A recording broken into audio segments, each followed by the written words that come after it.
I'm Edie Lush, Executive Editor of Hub Culture. Very pleased to be here in Davos. It's 2023. It has started snowing outside just in time for Lacey Hunter to come into the studio. Welcome. Thank you so much. I'm so excited to be here today with you. So I love that you're here with your particular story, because one of the things I get asked coming to Davos is, why do you go? Nothing ever happens. It's just a bunch of hot air, carbon emissions.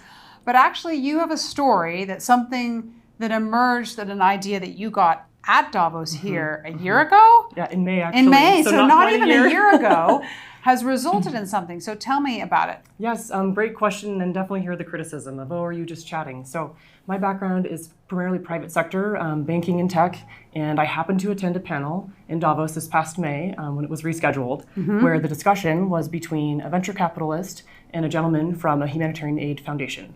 And they were talking about the use of technology or not to basically optimize for and make sure that folks in need and beneficiaries were actually receiving goods. And there's a huge challenge with waste and with the lack of specificity. So for example, what was mentioned was, often we will deliver what we think are the right things. We will give someone a box that has cereal grains and pasta, and the recipient doesn't have access to a kitchen. Right. So not only can they not boil it and eat it, it gets thrown away and goes to waste. Right. And so I come from Amazon and helped support the Fresh program for several years and started asking questions like, hey, are you using any sort of demand planning? Are you using any sort of maybe mobile phone-based survey to find out where people are and what they need? Have you considered using blockchain for transparency and to sort of reduce all these manual processes? Right. Found that, in fact, this assumption I had that this problem in the private sector that had been solved, it just had sort of been passed over, and not through any ill intent, right? But I'm learning more and more that there's not a ton of intersection between developing technologies and the humanitarian aid sector, because they're busy. I mean, they are working as hard as they can. They're short-staffed. They're already maxed out. And so what I'm hoping to do, and what I launched as a result of that conversation, is a very simple interface that anyone can use, really a mobile phone-based survey, so that someone in need could say where they are and what they need. Interesting. Give me an example of some of the questions you asked. You bet. Yeah, so one is near and dear to my heart. I have a 2-year-old son, and I really thought, gosh, if I was a woman in a war zone and I was not able to say, I need formula, it breaks my heart. So some of the questions are, do you have access to a kitchen? Do you have a child under 2 years of age? So making a few assumptions in there. And then some of the top 3 items that you need just by category. Since Amazon is the everything store, but certainly humanitarian aid delivery organizations are not. So other feedback that I've learned is that it's important to understand if folks have access to transportation, because often there will be 1 or 2 people that are sort of the village head or chief that would have access to transportation or would have a mobile phone and sort of be the emissary and do the delivery on behalf of their group. So really we've gotten it down to 6, sometimes 7 questions. If someone's representing more than 10 people, it's like a separate branch.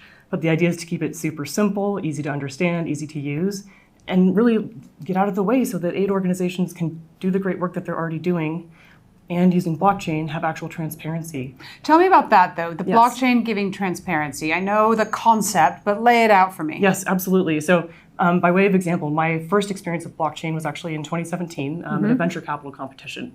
And this amazing entrepreneur had created a medical records technology that was underpinned with blockchain. So basically, the records would securely follow the patient from the emergency room to the hospital, to the outpatient care, to the nursing home, securely, privately. There was no redundant transmission of information, and it was all there, and it was immutable and secure because it had to comply with HIPAA. Right. So I thought, oh, this is amazing, and then spent the last 5-6 years at Amazon. So it's the exact same concept where basically it's a single source of truth, it's immutable, everyone can see the information. So the broader idea, and what I really hope to accomplish, is not to just enable one NGO.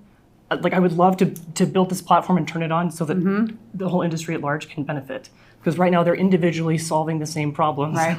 And it's just not the most efficient use of resources. And I'm a bit of a data geek and love learning about efficiency at Amazon. So I'm really excited to help bring that to folks that really need it. And okay, so, but why stuff? Why not just money? Because there's another argument that says that actually the best humanitarian aid you can give is just giving somebody money because they know what to do with it. Absolutely, and I think that's an open question. Sometimes though, there are folks that basically money doesn't do them any good if they've got nowhere to spend it. So for example, if the store and the various places where they would buy goods have been destroyed, they would rather, if it's the difference between, hey, I can live to fight another day, so to speak, in the Tigray, for example, in Ethiopia, folks are not receiving water and basic goods. and there's nothing to buy. I mean, Right. the entire sort of region is in a great deal of crisis right now. So it's an open question, though. And certainly I think I actually just came from House of Switzerland and was hearing about some amazing digital tech being used to transfer cryptocurrency directly into wallets so that folks can spend it. So I think there's a case for both. And that's why, I mean, TechAid is in very early stages. It may not look like what I think it will, or it will probably continue to evolve. Right. But I envision a menu of, do you need medicine? Do you need hygiene? Do you need food? Or is currency most helpful? But asking the refugees and the folks in need what they need, instead of making assumptions or taking some branded goods and delivering them and assuming that that's good and hey, look how great I am and do this virtue signaling. I have no patience for that. I want to actually solve the problem. So so that's I think that's a great question though, and I think it's one that's really really good to keep in mind. Thank you so much, Lacey, for stopping by the Hub Culture studio here in Davos to tell us your story. We look forward to you coming back probably in a year and telling us where it is then. Thank you so much. I'm Edie Lush.